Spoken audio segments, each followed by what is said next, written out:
This is the Iron Will Report for the week ending April 14th, 2023. In this week's report, Elon Musk recently branded the BBC as state-sponsored media, and many are asking when the CBC will receive the same label. The deeper reason behind the destruction of global supply chains. You may have been eating mRNA-infected pork for years. The coming collapse of our healthcare system, and much more. I'm Iron Will, and this is the counter-narrative news that mainstream media won't report and the government doesn't want you to hear.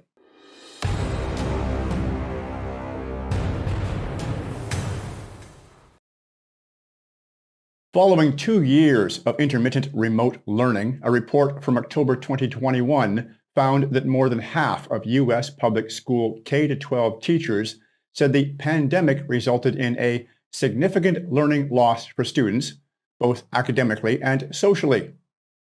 The report found that more than 97% of educators saw learning loss in their students in 2021 when compared with children in previous years. Another 57% of teachers estimated that students are behind by more than 3 months in their social-emotional progress.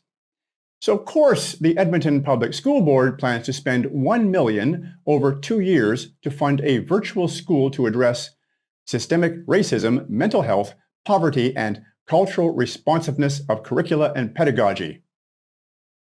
The virtual school will center its curriculum and pedagogies around Indigenous, holistic, digital, and place-based practices. Place-based practices. Even I don't know what that woke gibberish means.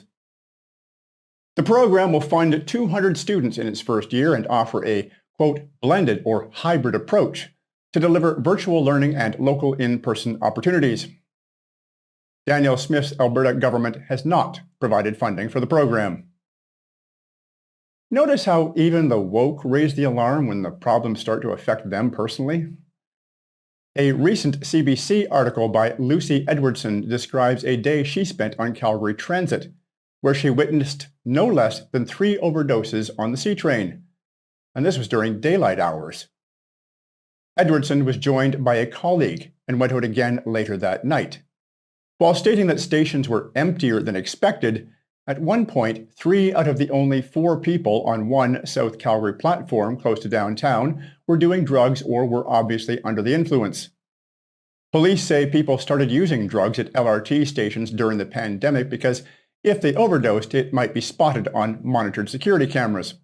Apparently because they have no friends who are themselves drug-free enough to keep an eye on them while they continue to find ever more potent ways to turn their brains off. And of course, Miss Edwardson's article is just one example. Violence and drug use have become endemic on transit across our country. And this brings me to a correction. I'm dedicated to bringing you the truth, but we are a small team doing a big job, so sometimes we make mistakes. Last week, on my segment about a recent wave of random violence across Canada, mostly on transit, libraries, and in one case a Starbucks, I erroneously stated that 6 people had been assaulted and 1 person killed by a knife attack at North Vancouver's Lynn Valley Library. This was inaccurate. The attack actually occurred in 2021. Our confusion arose from the fact that the case is only just coming to court next month, a delay of 2 years in an incident where multiple eyewitnesses were able to identify the attacker. Yannick Bandoga, 29, is charged with second-degree murder along with 5 counts of attempted murder and 1 count of aggravated assault. We apologize for this error. When mainstream media screws up their facts, they print a retraction in small type on the bottom of page 37. When we get it wrong, our correction will be as prominent as the error was.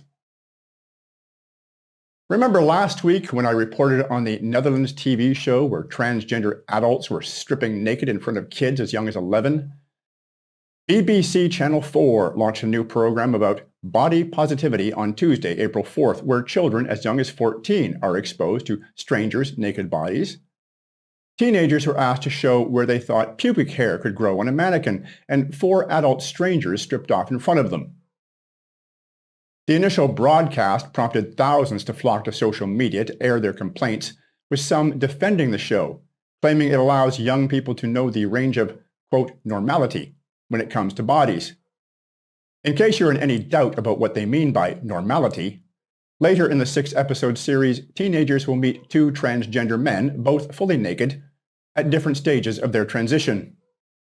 British comedian Andrew Lawrence aptly described the video as a job creation scheme for pedophiles.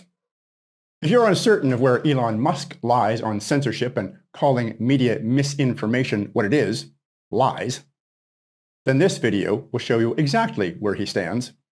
Content you don't like or hateful? What do you mean to describe a hateful thing? Yeah, I mean, just content that will solicit a reaction, something that may include something that is slightly racist or slightly sexist, those kinds of things. So you think if something is slightly sexist, it should be banned? No, is that what you're saying? I'm not saying anything. I'm saying. Well, I'm just curious. I'm trying to understand what you mean by hateful content, and I'm asking for specific examples. And you just said that if something is slightly sexist, that's hateful content. Does that mean that it should be banned? Well, you've asked me whether my feed, whether it's got less or more. I'd say it's got slightly more. That's why I'm asking for examples. Can you name one example? I honestly don't use. Honestly, I you don't. Can't name a single example. I'll tell you why. Because I don't actually use that for you feed anymore. Because I just don't particularly like it. But you and said actually, a lot of people are quite similar. I only look at hang on a second. my You said you've seen more hateful content, but you can't name a single example, not even one. I'm not sure I've used that feed for the last 3 or 4 weeks. And then how did you see the hateful content? Because I've been using Twitter since you've taken it over for the last 6 months. Okay, so then you must have at some point seen for you hateful content. I'm asking for one example. Right. And you can't give a single one. And I'm saying I say, sir, that you don't know what you're talking about. Really? Yes, because you can't give me a single example of hateful content, not even one tweet, and yet you claimed that the hateful content was high. Well, that's false. No, what I claimed... You just lied. What I claimed was there are many organizations that say that that kind of information is on the rise. Now, whether it has on my feed or not... I mean, right, and literally if you look at something one. like this... Did you hear that? He called him a liar to his face. Most honest people would be offended by that. This guy didn't even twitch. He must be used to it.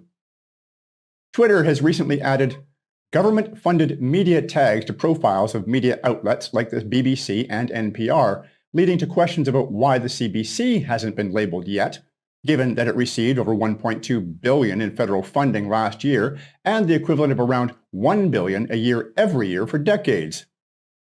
In December, Musk suggested that all media receiving government funding should have a warning label to help readers better discern the truth. Twitter's policy states that such labels will be applied if the government exercises control over editorial content through financial resources, direct or indirect political pressures, or control over production and distribution. So, Elon, when can we expect this labeling for content from the Canadian Broad Corp and castration?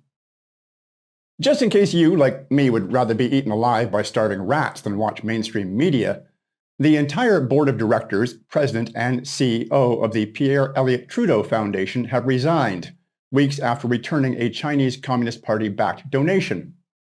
The foundation faced pressure due to the political climate surrounding the 2016 donation and the circumstances created by its politicization. Is that what we're calling blatant treason now?